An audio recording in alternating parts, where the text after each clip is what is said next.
కాంగ్రెస్ కాళేశ్వరం తొందరగా పూర్తి చేసిండ్రు, పాలమూరు చేయలేదో పిచ్చి ప్రచారం చేస్తున్నారు. కాళేశ్వరంలో మనకు నికర జలాలు ఉన్నాయి, 968 టీఎంసీల నీళ్లు ఉన్నాయి కనుక అక్కడ నీటి కేటాయింపులు చేసినప్పుడు అనుమతులు వస్తాయి.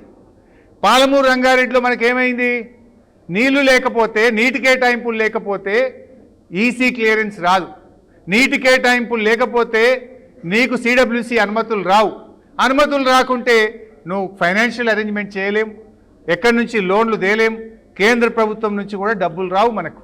మరి పాలమూరులో ఆ సమస్య ఉంటే కూడా కేసీఆర్ గారు రాష్ట్ర ప్రభుత్వ నిధులతో దాన్ని తొందరగా చేసే ప్రయత్నం చేసిండు. ఎందుకు చేసిండ్రు, మన రైట్ ఎస్టాబ్లిష్ చేయాలి.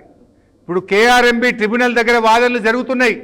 ఇప్పటికే పాలమూరు మీద మేము 27,000 కోట్లు ఖర్చు పెట్టాం, మాకు నీళ్లు ఇయ్యాలి అని అడగడానికి హక్కుకు క్రియేట్ చేయడం కోసం కేసీఆర్ గారు పనులు నడిపించిండు.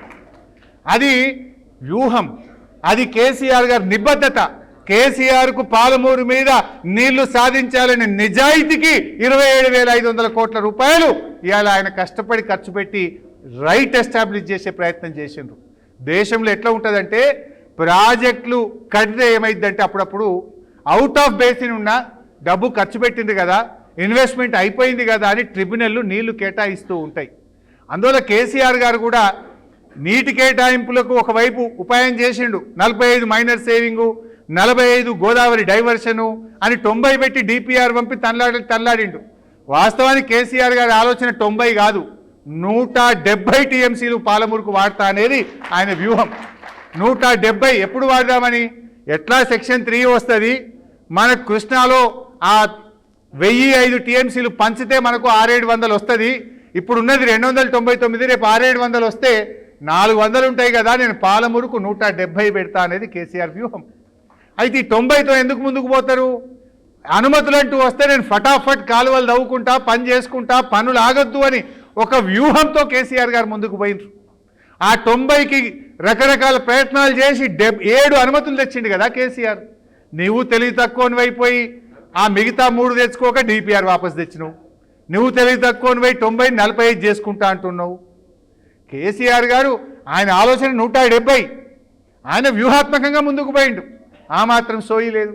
చివరికి ఎంత ప్రయత్నం చేసిందంటే పాలమూరుకు మనకు బ్యాంకుల నుంచో ప్రభుత్వ రంగ సంస్థల నుంచి డబ్బులు రాకపోతే కాళేశ్వరం కార్పొరేషన్ డబ్బులు 10,000 కోట్లను పాలమూరును అందులో భాగం చేసి ఆ 10,000 కూడా తెచ్చి మీద ఖర్చు పెట్టిండ్రు. అంటే ఆ ప్రాజెక్టు ముందుకు పోవాలని ఎంత నిబద్ధతతో ఆయన కృషి చేసిండో మనం అర్థం చేసుకోవాలి.